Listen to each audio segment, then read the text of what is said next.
9. So we're almost towards the end, and this is a 13 marks question on energetics.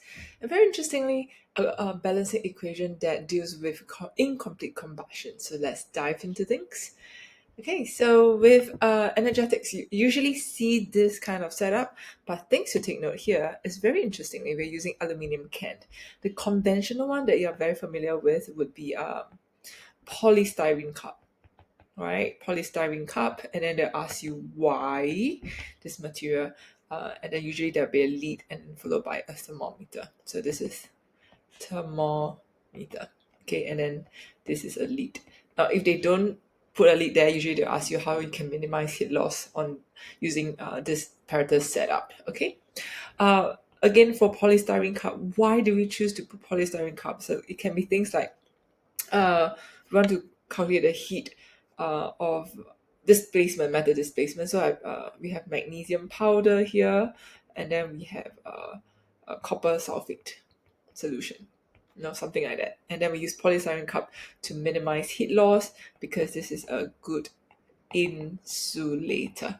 But for this question, they choose to use aluminium can because if you look at the setup here, it's slightly different because we are trying to heat up the water in the aluminium can using the spirit burner and the liquid fuel. Usually liquid fuel means it can be things like ethanol, it's being the most common liquid fuel here.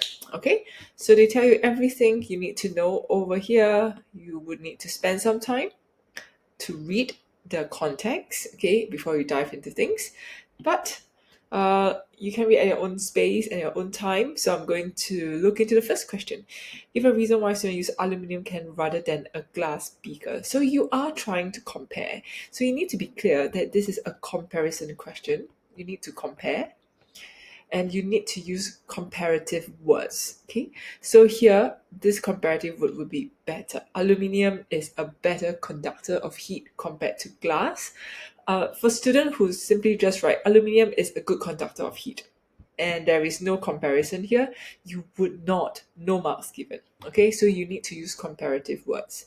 So things to take note of, and what the examiner report always says is there's a lack of comparative words here in the answers.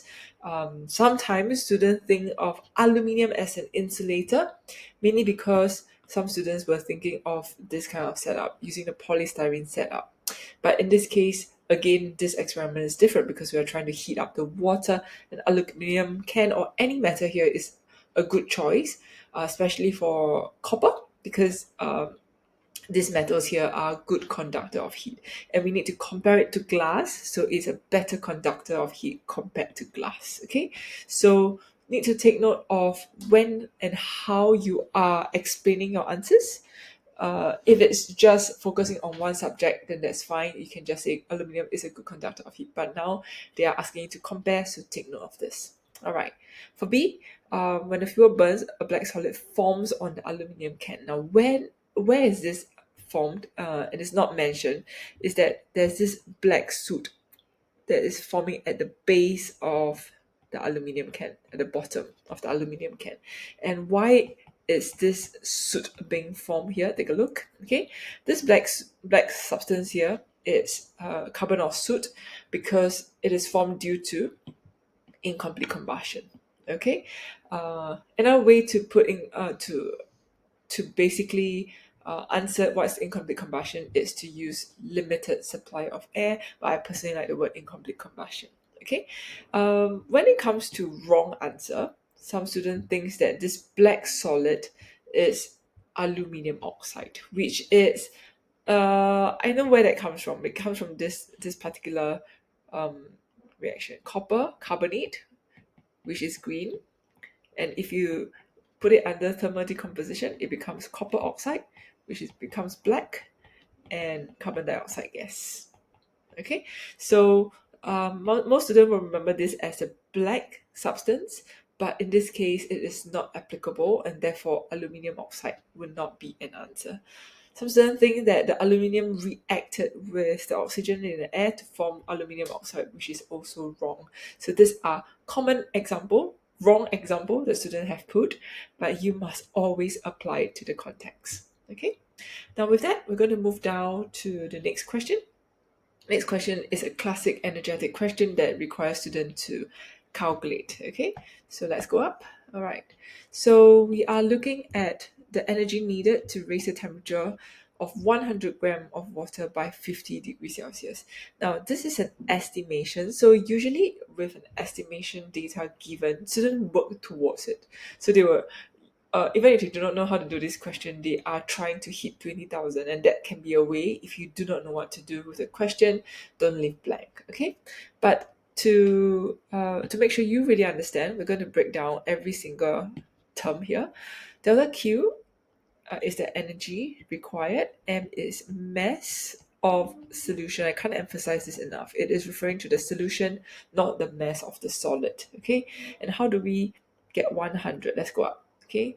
Because you can see that the solution here we're using is water, and they mentioned 100 gram of water. Another thing they did mention is they did not mention here, yeah, but anyway, 1 gram of water is equivalent to 1 gram, similar to that. Okay, so that's how we get 100, because 100 gram or 100 ml of water is being used.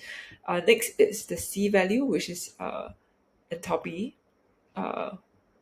For yeah, the C value here is actually given to us. Yeah, usually it will be given. It's usually 4.2, sometimes 4.18. Really depends on the question, but just apply accordingly. This one will not change. And then what else you need to apply is the change in temperature. Okay, so this is change in temperature. And again, where are we getting this value of 50? Is we go up and we see the temperature rise by 50. So there's a lot of information here. There's a lot of data. You need to use this data and apply it correctly to the right part of the question. So by multiplying 100 by 4.2 by 50, you will get this value in joules. Okay, and if you because it's already what you need to prove is close to 20,000, just by leaving your answer over here is fine. If you want to convert to kilojoules, that is also fine. So please take note of the most common error here is not understanding what the M is. Okay, so take note of this. Next, the student is going to burn this mass of ethanol, and you want to calculate delta H. Now, delta H equals to Q over number of mole of the fuel being used over here. So the first step here is to calculate the mole of the fuel. In this case is ethanol. So mole equals to mass divided by mr.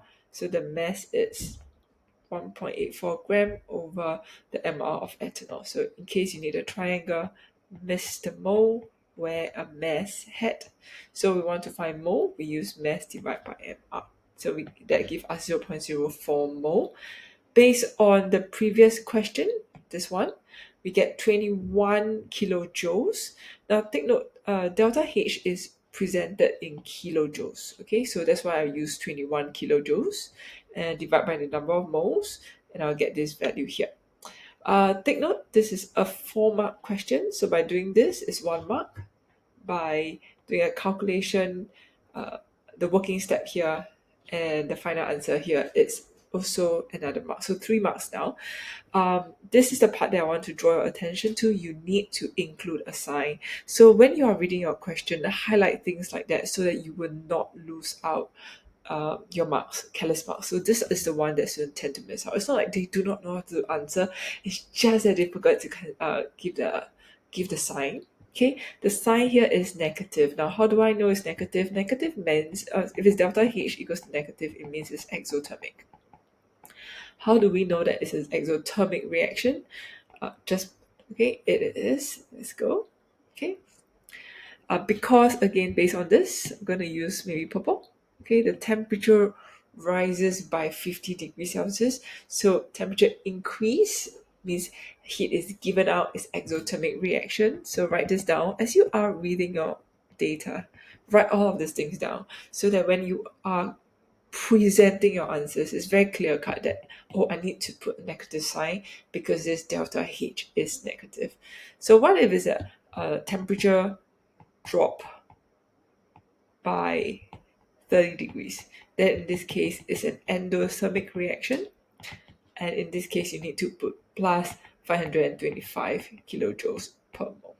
Okay, so small things again to take note of is the sign.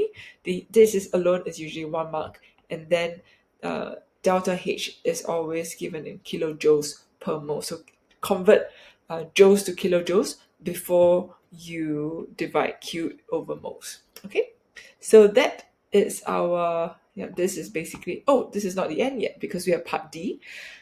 So part D is also a little bit of more concept question. The student burned this number of mass of butanol. Butanol, for those of you who have not learned it, this falls under organic chem 2, the alcohol family. All they need to do for you to do to get this first mark is to balance the equation. Now, when we are balancing this equation, what we want to do here, the quick rule of thumb here is to balance the C, then the H, then the oxygen. Okay, so let's see how I get this 5 here. Common error is students tend to write 5.5 instead of 5. And usually we will not want to put a fraction or a decimal point of 0.5. You need to round it up. But in this case, it's not even 5.5. Why is that so? Okay, so when we are balancing left versus right, and we go with C first, okay? So if you look at number of C, I've got 4 C's. I'm going to use highlighter. I'm going to use blue, okay? 4 C's, and here I've got 2 C's and 2 C's. So basically, my carbon is already balanced. I've got 4 of them on each side. Then we look into the H, right? So all on the left hand side, I've got 9, and let's try to look out for the, oh no, 9 plus 1 more, okay, because it's alcohol, so there's this H at the end. So I've got 10 H's on the left. I need to make sure there's 10 H's on the right, and 5 multiplied by 2, that's our 10 hydrogen over there. So it's also balanced because I've got 10. Okay, and then we need to look into our hydrogen. This is very interesting because this hydrogen here, okay, we only have 1, and then you need to work out this number. Okay, so we're going to look into the right side for now so that we see how many hydrogen we have. I'm going to use another color. Maybe I'll use purple. Okay, so for my oxygen, I've got four oxygen over here, 2 oxygen over here. Okay, maybe I just write without the multiplication sign so it's easier. 4 oxygen, 2 oxygen, over here 5 oxygen. Okay, so here if you add them up, you will have 11 oxygen. Okay, but 11 needs to take away this oxygen here, this one that we're looking at. That means I'm left with 10 oxygen. I need to balance on this side. So 10 divided by 2, that's how I get the 5. Okay, so that's how I balance my oxygen. Now, the reason why students put 5.5 is because they tend to miss out the oxygen over here in butanol. So take note of this. Using this simple step of C first followed by H and oxygen can be quite helpful. Okay, finally we have this oh, this is also a very challenging question for the last 3 marks here. Okay, calculate the total number of moles of gas produced by incomplete combustion of 3.7 gram of butanol. So first thing first, find number of moles. Moles is mass divided by mR. Mass is given to us. mR, you might need to use the periodic table to get 74. So how do we get 74? Butanol is C4H9OH. Every C is 12, so you do that. Every hydrogen is 1. In total, there are 10, so it's 10. Plus every oxygen over here is 16. So if you add them up, it equals to 74. Okay, so you will end up with this number of mole of butanol. So the ratio of butanol based on, okay, so I'm going to take away everything else. Okay, so if not, it's too complex for you to see the equation, taking away everything. Okay, and what I need to take note of is just this entire equation here. Okay, so how do we get 1:9? So 1 refers to this 1 mole of butanol because there's no number in front of this, so it's 1 mole versus how many mole of gases. You see, all of using the state symbol, this this product over here, they are all gases. So the number of gases over here is 2. 2 gases, oops. 2 more of carbon dioxide, 2 more of carbon monoxide, and 5 more of steam. That means 9 more altogether, 9 more of gases.